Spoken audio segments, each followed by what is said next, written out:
Hello everyone, on today's IRS tax refund update, as we continue to monitor the latest developments this tax season, the first batch of direct deposit refunds for those who had their tax returns held due to the PATH Act have been scheduled for release, so we'll take a look at that, as well as those early filers who are still waiting without seeing any updates so far in regards to their refunds.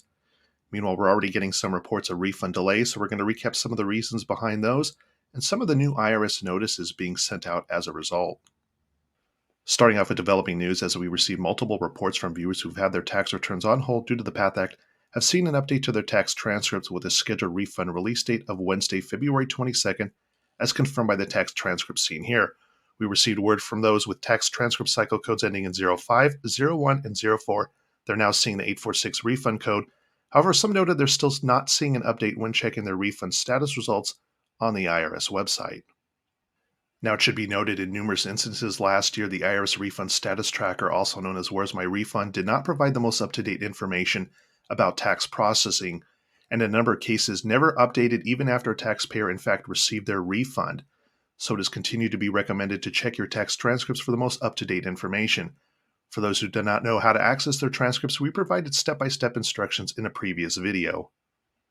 While we did see significant movement in the last 24 hours when it comes to those refunds being issued, unfortunately many of you are still reporting no movement, including early filers claiming EITC, and are encountering one of the following seen here, whether it is no further update to your refund status results, seeing the no tax return filed message when checking your tax transcripts, or seeing no movement on your transcripts other than the 150, 806, and 766 codes as seen here. At this point, this is going to be expected because of the outdated IRS computer system. It is not possible for the IRS to issue a massive batch release of all refunds for those early filers who had their returns previously held. And as we saw time and time again last year, not all tax returns are processed in the order in which they're received. Now, if you're not part of the February 22nd batch, this is a likely timeline of events for you. After the mass direct deposit batch containing the first round of refunds held due to the PATH Act is released on Wednesday the 22nd, the IRS will release the next batch of paper checks on Friday, February 24th, with the smaller direct deposit refund batch released on the 27th of February, before another massive direct deposit batch is released and transmitted on Wednesday, March 1st. We will see the next massive tax transcript update for those with cycle codes ending in 05 take place on Friday the 24th, while codes ending in 01 to 04 will update on a daily schedule. While those refund status results are updated once a day during the week, usually between the hours of midnight and 6 a.m., there are not multiple daily updates to Where's My Refund. Now, as processing continues, we're hearing some viewers who are already seeing a variety of codes, including the common 570 and 971, appear on their transcripts.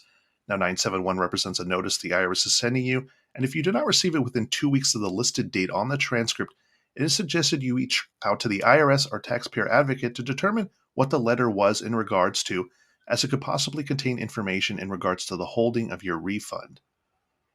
We also heard from several taxpayers who claimed the earned income tax credit that they're now seeing the 424 code appear on their tax transcripts, which means the IRS is examining the tax return further and to possibly expect to receive a request from the IRS for dependent documentation.